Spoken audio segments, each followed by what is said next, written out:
In the summer of 1945, while the scorching Pacific sun burned the sands of a small island that few knew, a young American was about to write one of the most extraordinary pages of human courage. This is not just the story of a battle. This is the story of a man who defied the impossible, who transformed 16 minutes into eternity, and who proved that human determination can overcome any fortification, any obstacle, any force that stands in its way. The year was 1945. World War II had already devastated the world for nearly 6 years. In the Pacific Theater, American forces advanced island by island, facing Japanese resistance that fought with a ferocity born of desperation and a determination never to surrender. Each piece of conquered land cost an extremely high price in lives, sweat, and unimaginable sacrifice. And it was in this scenario of adversity and heroism that our protagonist would find his moment of glory. Before we continue with this extraordinary story, if you're enjoying this content, don't forget to subscribe to the channel and leave a comment saying what time you're watching. Your participation makes all the difference for us to continue bringing these incredible stories. But let's return to our narrative. To fully understand what happened on that fateful day, we first need to comprehend who the Navy Corpsmen were, these medical warriors who combined the compassion of a healer with the courage of a combatant. Navy Corpsmen were not ordinary soldiers. They were members of the United States Navy trained as medical professionals, but assigned to serve alongside the Marines in combat. Their primary mission was to save lives, not to fight.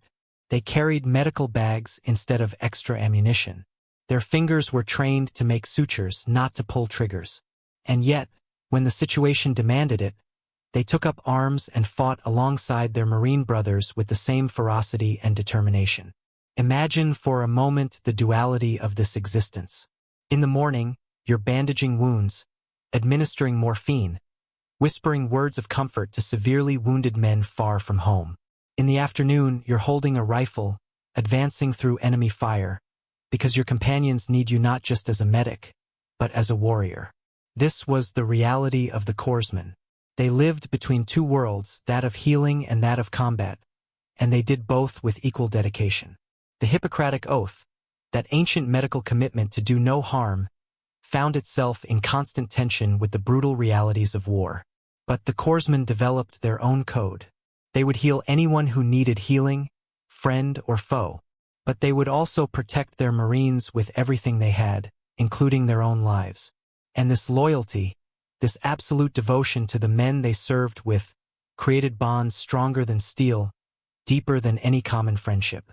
Our protagonist in this story was exactly this type of man. Young, but already hardened by months of combat. His eyes had seen things no young person should see. His hands had cared for severely wounded men. His heart carried the weight of every life he couldn't save. But within him still burned a flame, an unwavering determination to make a difference, to protect his brothers, to complete the mission no matter the cost. The island where our story unfolds was one of the countless strategic points in the vast Pacific chessboard. It wasn't large. It had no significant natural resources, but it had one thing that made it invaluable: its location.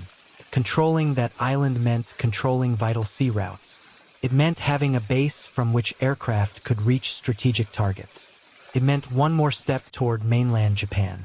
And because of this, the Japanese fortified it as if it were the emperor's own last line of defense. The Japanese defenses on that island were a terrible masterpiece of military engineering. Reinforced concrete bunkers, positioned to create interlocking fields of fire where any attacker would be caught in an intense crossfire of machine guns and artillery. Deep trenches connecting each position, allowing defenders to move unseen. Landmines scattered in calculated patterns to channel attackers directly into zones of extreme danger. And above all, the fanatical determination of the defenders to resist to the maximum. The Americans knew that taking that island would be extremely costly. Military planners had studied aerial photographs, had interrogated prisoners, had calculated and recalculated the odds. Each estimate was grim, but orders were orders and the island had to fall. So the Marines were sent, and with them went the Corpsmen, ready to save whom they could, ready to fight if necessary. The initial landing was chaotic, as it always was. landing craft roaring toward the beach while artillery shells exploded in the water around them. The deafening sound of Japanese machine guns whistling over the men's heads. The shock of jumping into the water and running through the waves while bullets raised small fountains around you. And then the beach, that strip of sand that would become an intense battlefield for so many young men. Our corpsman landed with his unit, his medical bag weighing on his shoulders, his rifle ready. Immediately, training took over. When a Marine fell with a bullet in his leg, the corpsman was there in seconds, applying a tourniquet, administering morphine, dragging the wounded man to partial cover behind a fallen log. When another was hit by grenade shrapnel, again the corpsman was there, his hands working with practiced efficiency while explosions shook the ground around them. But saving individual lives wouldn't be enough that day. The unit was pinned on the beach, contained by fire from multiple Japanese bunkers. Each attempt to advance was met with a burst of machine guns. Soldiers fell wounded before they could even stand. The unit commander was screaming for artillery support, for airstrikes, for anything that could silence those enemy positions. But resources were limited, committed to other parts of the island. If the unit was going to advance, it would have to find a way to neutralize those bunkers on its own. That's when the corpsman saw the recoilless rifle. Someone had left it behind. Perhaps its original operator had been wounded or evacuated. The weapon was there, potent but silent, waiting for capable hands. Recoilless rifles were fascinating weapons, an ingenious solution to a difficult problem. Weapons powerful enough to destroy fortifications, but light enough to be operated by a single man. They worked through an intelligent principle. When the projectile was fired forward, exhaust gases were ejected backward, balancing the forces and eliminating the recoil that would normally make such a powerful weapon impossible to fire from the shoulder. The corpsman had basic training with the weapon, as all unit members did. But he had never used one in actual combat. It didn't matter. His Marines were in danger. The unit was immobilized. Something had to be done. He picked up the recoilless rifle, felt the familiar but strange weight, and began to move. The first bunker was about 50 meters away, its machine gun opening spewing intense fire. The corpsman knew he had to get close, very close, to be sure of hitting. Recoilless rifles were accurate but not magic. At short distance, in the heat of battle, against a fortified target, he couldn't miss.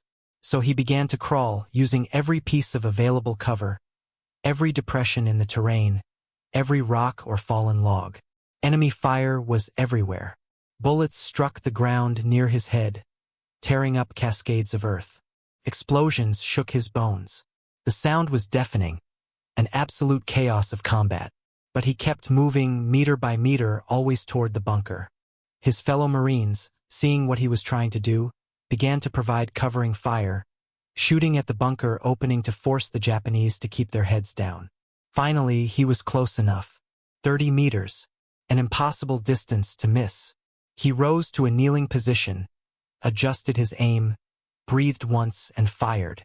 The projectile flew true, entering through the narrow bunker opening and detonating inside. The explosion was muffled but devastating. Smoke and flames poured from the opening. The machine gun fell silent. One bunker eliminated. But there was no time to celebrate. The corpsman was already moving toward the next target. The battle had rhythm, and he had to maintain momentum. The second bunker was positioned to cover the approach to the first. Now that the first was silent, he had an approach angle. But the Japanese in the second bunker had seen what happened. They knew they were being hunted, and they were waiting. The approach to the second bunker was even more dangerous. The Japanese defenders adjusted their fire, concentrating on the area where they knew the corpsman had to pass. But he was smart, varying his route, using smoke from previous explosions as cover, moving in short, quick sprints between covers. And once again, his Marines provided suppressive fire, keeping the Japanese heads down just enough to give the corpsman the opening he needed. The second shot was as devastatingly effective as the first. Another fortified position silenced. Another threat eliminated.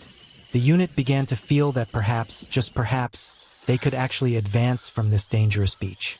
But 6 bunkers still remained, each one a fortress of concrete and steel, each one manned by men determined to resist to the maximum. The third bunker presented a different challenge. It was positioned on higher ground, giving its defenders a commanding field of view. Approaching frontally would be extremely dangerous, so the Corpsman had to flank, descending through a small ravine filled with water and mud, dragging the recoilless rifle through the dirt, keeping it above the water so as not to damage the firing mechanism. It took precious minutes during which his Marines continued under intense fire on the beach. But when he emerged from the ravine, he was in the perfect position, looking directly at the exposed side of the bunker. 3 bunkers destroyed. The commanding officer was beginning to believe that perhaps his Corpsman was invincible. But the Corpsman knew better. He was alive by luck as much as by skill. Each shot brought new risks. Each approach movement was dangerous. But he couldn't think about that. Couldn't let fear paralyze him. There was work to be done.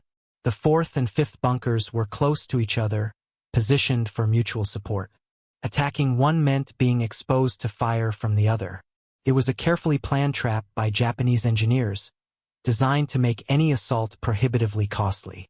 But the Corpsman saw a possibility. If he could reach a specific angle, he could perhaps hit both bunkers with rapid, successive shots. The maneuver required a 15-meter run through completely open terrain. 15 meters where he would be a perfect target for any Japanese shooter.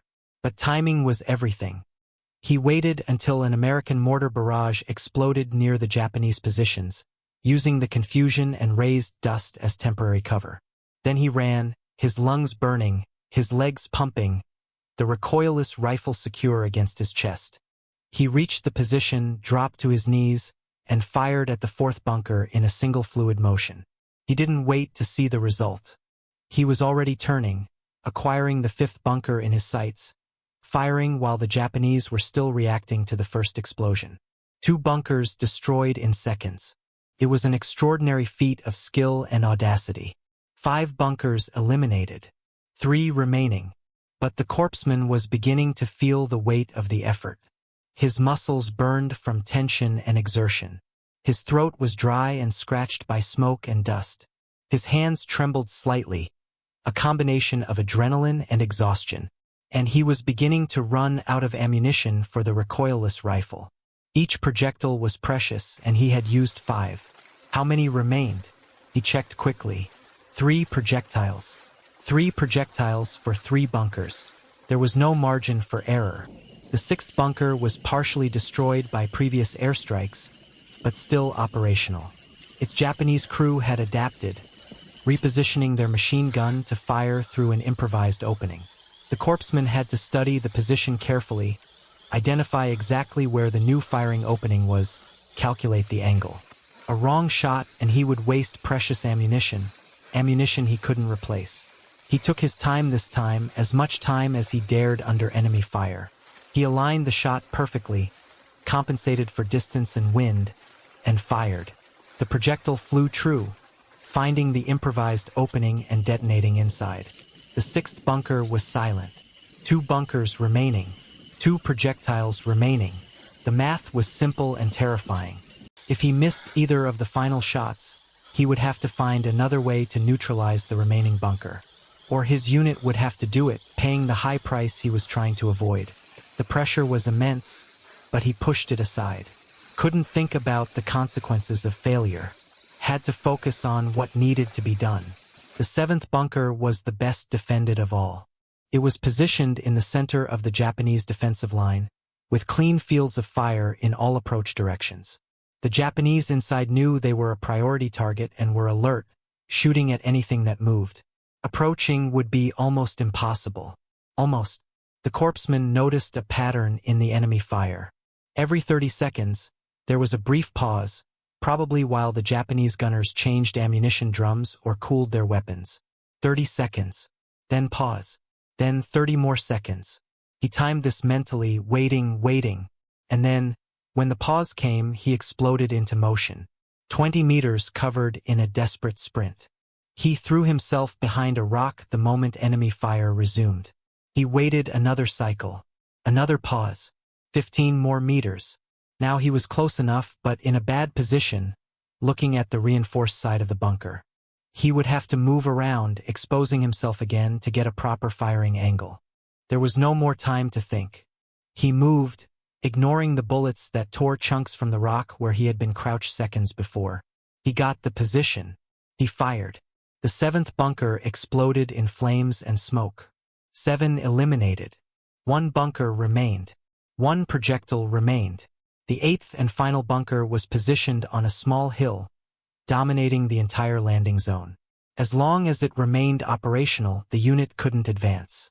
Wounded men couldn't be evacuated. The battle would remain stuck in a dangerous stalemate. Everything depended on this last shot. The Corpsman checked his equipment. The recoilless rifle had served well, but was hot from use, the sight slightly misaligned from repeated firing. He would have to compensate for this, trust instinct as much as technique.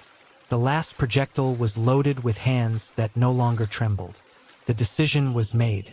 There was only the execution. The final approach was the longest. 200 meters of irregular terrain, each meter extremely dangerous. The Japanese in the last bunker were desperate now, pouring indiscriminate fire at anything that could be a target. They knew they were the last. They knew that if they fell, the entire defensive line would collapse. And so they fought with the ferocity of men who had nothing to lose. But the Corpsman was unstoppable now. Fueled by adrenaline, by determination, by pure will to protect his brothers, he advanced. He passed bomb craters. He rolled through barbed wire that tore his uniform. He crossed a rain of Japanese hand grenades thrown desperately from the bunker. And finally, he reached the position. 70 meters. There was no cover closer. It would have to be enough. He knelt, conscious of his fellow Marines' eyes upon him, aware that the entire battle depended on this single shot. He took a deep breath, let it out slowly. He aligned the sight, compensating for distance, for wind, for the subtle misalignment of the sight. And he fired. The world seemed to freeze for a fraction of a second. The projectile flew through the air, tracing a perfect parabola. Then it impacted, directly in the bunker's firing opening, and detonated. The explosion was tremendous, stronger than all the previous ones, because this projectile found not only defenders but also the ammunition stored inside. The entire bunker seemed to lift off the ground for a moment, then collapsed into smoking ruins. Silence. For a moment, there was a surreal silence over the battlefield. 8 bunkers, 16 minutes. 1 man with a recoilless rifle. The impossible had been achieved. And then the Marines began to move, advancing through the space that had been a zone of extreme danger. Advancing because a Corpsman had made it possible. What happened in the minutes and hours that followed was a chaotic mixture of continued combat, medical treatment, and consolidation of gains. The Corpsman returned to his primary role, moving among the wounded, saving whom he could, comforting those in critical condition. His hands, which had operated heavy weaponry, now applied bandages and administered morphine with the same focused determination. When the battle finally ended, when the island was declared secure, and military commanders began to count the cost, they realized what had been achieved. That specific Marine unit had achieved a decisive breakthrough with relatively light casualties. All because a Corpsman had picked up a weapon that wasn't his primary responsibility and had done the impossible. The commanders began to talk about medals, about recognition, about preserving this story of heroism. But the Corpsman himself wasn't interested in glory. When officers came to talk to him, wanting details for official reports, he was modest, almost reluctant to discuss what he had done. For him, it hadn't been heroism. It had been necessity. His Marines were in danger. He had the skills and the tool to help them, so he helped. It was that simple in his mind. There was no room for pride when so many others had given so much that day. In the years that followed the war, the story of that Corpsman became legend among the Marines. Told and retold in veterans' bars, in military academy classrooms, in memorials for the fallen. Each time it was told, perhaps it acquired small embellishments, small details added or altered by imperfect memory. But the core of the story remained true. 1 man, 8 bunkers, 16 minutes. Heroism beyond measure.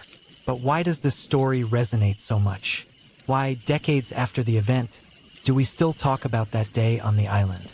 Part of the answer lies in the sheer audacity of the Feat 8 fortified positions, each designed to resist assaults from entire units, neutralized by a single individual in less time than it takes to watch a television episode. It's the kind of thing that seems impossible, that defies belief. And yet it happened. But there's something deeper here too. The Corpsman's story reminds us of something fundamental about human nature. It reminds us that within each of us exists a potential for greatness that is rarely tested, rarely revealed. Most people live entire lives without ever knowing what they're truly capable of. But when the moment comes, when everything is at stake, some individuals discover reserves of courage and skill they didn't know they possessed. The Corpsman didn't wake up that morning thinking he would make history. He didn't plan to become a hero. He was just trying to do his job, protect his companions, fulfill his mission. But when circumstances demanded more of him, he responded. Not because he was special or extraordinary, but because it was necessary. And perhaps that's where the true lesson of this story lies. Heroism isn't about being special. It's about doing what needs to be done, when it needs to be done, regardless of personal cost. Consider for a moment what went through the Corpsman's mind during those 16 minutes. Each approach to a new bunker brought immense risks. Each shot could attract return fire. At any moment, he could have stopped, could have decided he had done enough, that he had taken sufficient risks. No one would have blamed him. He had already done more than anyone could reasonably expect. But he continued, bunker after bunker, shot after shot, because there was still work to be done. Because there were still Marines who needed him. There's a quality in human determination that defies easy explanation. Psychologists study it, calling it resilience, perseverance, tenacity. Philosophers contemplate the will to power, the drive to overcome obstacles. Soldiers simply call it not giving up. But whatever name we give it, it's one of the most admirable characteristics of the human spirit. The ability to continue when everything inside you is screaming to stop. The ability to take one more step when you're convinced you can't take any additional step. Military training attempts to cultivate this quality. Exercises designed to push recruits beyond what they think they can endure. Instructors shouting that you can do more, that you're stronger than you know, that the limit you think you're reaching is just an illusion. Some wash out, unable to overcome their own perceptions of limitation. But those who pass discover something valuable. They discover that the limits we carry in our heads are often more restrictive than the limits of our bodies and minds. Our Corpsman had gone through this training. He had been forged in the crucible of military training and then tempered in the fire of actual combat. But nothing in the training, no amount of preparation, could have truly prepared him for what he would do that day. In the end, it was something within him, something indefinable but undeniably real, that propelled him forward. The weapon he used, the recoilless rifle, was itself an interesting tool, born of the need to give infantry firepower against fortifications. Before weapons like this, infantry had to depend on heavy artillery support or tanks to destroy bunkers. But they weren't always available. They didn't always arrive in time. So engineers developed the recoilless rifle, a weapon that a single soldier could carry and operate, but that still packed enough punch to destroy reinforced concrete. But a tool, no matter how sophisticated, is only as good as the person who wields it. In incompetent or hesitant hands, the Corpsman's recoilless rifle could have wasted its ammunition on missed shots, could have been abandoned as too difficult to use under fire. But in his hands, it became an instrument of precision, each shot counting, each projectile finding its target. Tool and man working in perfect harmony to achieve the impossible. The relationship between Marines and Corpsmen is one of the most unique in the armed forces. Marines are taught from basic training that their Corpsman is not just a medical professional attached to the unit. He is a brother, an integral member of the team, someone you would sacrifice yourself for and who would sacrifice himself for you. And Corpsmen develop a fierce loyalty to the Marines they serve with. It's not just professionalism. It's love, in the deepest and purest sense of the word. Love that manifests in sacrifice and service. When the Corpsman picked up that recoilless rifle, he wasn't just using a weapon. He was making a statement about what the Marines meant to him.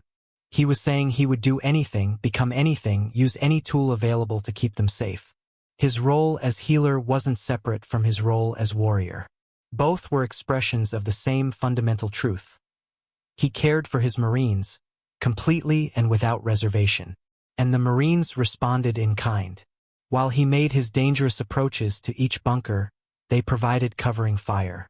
They risked their own lives to give him the few seconds of respite he needed. When he fired, they seized the opportunity to advance. It was a dangerous ballet of cooperation, each man trusting the others, each man doing his part for mission success. This trust, this interdependence is what makes military units effective. It's not just training. It's not just equipment.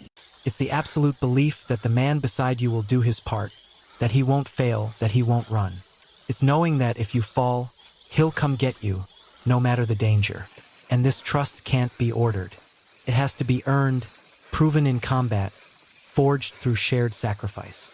The Japanese command that had fortified the island had planned its defenses carefully. They had studied American tactics, had anticipated the assault strategy. Their engineers had positioned each bunker for maximum effectiveness, creating zones of crossfire that should have been impossible to penetrate without massive losses. And under normal circumstances, their plan would have worked. The American unit would have been stopped on the beach, would have suffered terrible losses, and eventually would have needed massive reinforcements to break through the defenses. But they didn't count on the human factor. They couldn't anticipate that a single determined corpsman would find a way to do the impossible. Their defenses, however well designed, were static. And war is fundamentally dynamic, always subject to unexpected variations, always vulnerable to individual actions of genius or courage that defy the odds. This is one of the eternal lessons of war that military strategists sometimes forget. You can plan, you can prepare, you can build the strongest fortifications and train the most disciplined troops. But in the end, the outcome often depends on individual moments of decision, of courage, of sacrifice that cannot be predicted or quantified in intelligence reports. When news of what the Corpsman had achieved reached the higher commanders, there was a mixture of reactions. Some were amazed, barely able to believe the report. Others immediately saw the tactical implications, beginning to think about how this tactic could be replicated, how recoilless rifles could be used more effectively in future operations. And others simply felt deep respect for a man who had done something truly extraordinary. But perhaps the most significant reaction came from the Marines themselves who had been there, who had seen with their own eyes what their corpsmen had done. For them, it wasn't about tactics or military innovation. It was personal. It was about the fact that they were alive because one man had risked everything for them. It was about gratitude, about respect, about the unpayable debt you feel when someone saves your life. In the days following the battle, while the unit reorganized and prepared for the next operation, the corpsman continued his medical work. He treated infected wounds. He dealt with cases of heat exhaustion. He comforted men dealing with psychological trauma. His work as healer continued, as important as it had always been. But something had changed. The Marines looked at him differently now. There was a new dimension of respect, a new depth of loyalty. And perhaps, somewhere deep inside him, the corpsman had also changed. He had discovered something about himself that day. He had discovered that when necessary, he could become a warrior as effective as any Marine. That he could face danger repeatedly without hesitation. That he possessed reserves of courage and skill he didn't know he had. This knowledge didn't make him proud or arrogant, but it gave him a quiet confidence, a certainty that he could handle any challenge that came. The war continued after that day. There were more battles, more islands, more losses. The corpsman served through it all, always faithful to his dual role as healer and warrior. And always, in the back of his mind, were the memories of those 16 minutes. Not as a high point to be constantly revisited, but as a reminder of what he was capable of when necessary. As a standard against which he could measure himself in future moments of crisis. When the war finally ended, when soldiers returned home and tried to resume normal lives, many struggled with the transition. How do you return to caring about mundane things when you've seen and done extraordinary things? How do you relate to people who will never understand what you went through? For many veterans, the adjustment was difficult, sometimes impossible. But the Corpsman had an advantage. His primary role had always been to care, to heal, to help. These were skills that translated well to civilian life. He could continue doing what he had always done, just without the bullets and explosions. But the memories never left him completely. From time to time, perhaps triggered by a sound or smell or a date on the calendar, he would find himself back on that island, feeling the weight of the recoilless rifle in his hands, hearing the roar of Japanese machine guns, seeing his fellow Marines under intense fire on the beach. These memories weren't all bad. Mixed with the difficulties was pride. Pride in what he had achieved. Pride in the men he had served with. Pride in having made a difference when it mattered most. And sometimes, in later years, he would meet other veterans from his unit. Old friends who shared memories that no one else could understand. And they would talk about those days, about the battles they fought, about the companions who didn't come home. And inevitably, the conversation would turn to that day, those 16 minutes when everything was at stake and a corpsman with a recoilless rifle had saved them all. And they would drink a toast, not to abstract heroism, but to a specific man who had done something extraordinary. The story we tell today is not just about a battle. It's not just about military tactics or weaponry. It's about the human capacity for greatness. It's about what we become when everything is taken from us except our will and our determination. It's about finding within yourself something you didn't know existed, something stronger than fear, more powerful than doubt, more enduring than fatigue. We live in a world where true heroism sometimes seems rare, where celebrities and influencers are called heroes for trivial feats, where the word hero has been so overused that it's lost part of its meaning. But stories like the Corpsman's remind us what real heroism looks like. It's not about seeking glory. It's not about self-promotion or recognition. It's about doing what needs to be done when it needs to be done because other people depend on you. And perhaps, deep down, we all have a bit of this within us. Perhaps we all have the capacity to become more than we think we are when circumstances demand it. Most of us will never be tested the way the Corpsman was. Most of us will never face 8 fortified bunkers with just a rifle and determination. But we will all face our own challenges, our own battles, our own moments where we have to decide whether to advance or retreat. In those moments, we can remember the Corpsman. We can remember that limits are often illusions, that the impossible is often just the improbable waiting for someone determined enough to try. That within each of us exists a potential for greatness that just needs the right situation to emerge. And that when we choose to advance, when we choose to do the difficult thing, we can achieve things that surprise us. The story of the 8 bunkers in 16 minutes has passed through military history. It was studied in academies, analyzed by strategists, used as an example in countless classes on leadership and courage. But beyond its military importance, it remains as an enduring testimony to the human spirit, a reminder that ordinary individuals, confronted with extraordinary circumstances, are capable of feats that defy imagination. And so, as we close this story, we're left with questions. What would we do in such circumstances? Would we have the courage to pick up that rifle? Would we have the determination to continue after the first bunker, the second, to the 8th? Would we have the skill and composure to make each shot count? These are questions without easy answers. No one really knows what they would do until tested. But we can aspire. We can strive to be the kind of person who would answer the call, who wouldn't fail when others depended on us, who would find a way to do the impossible. The Corpsman wasn't superhuman. He had no special powers.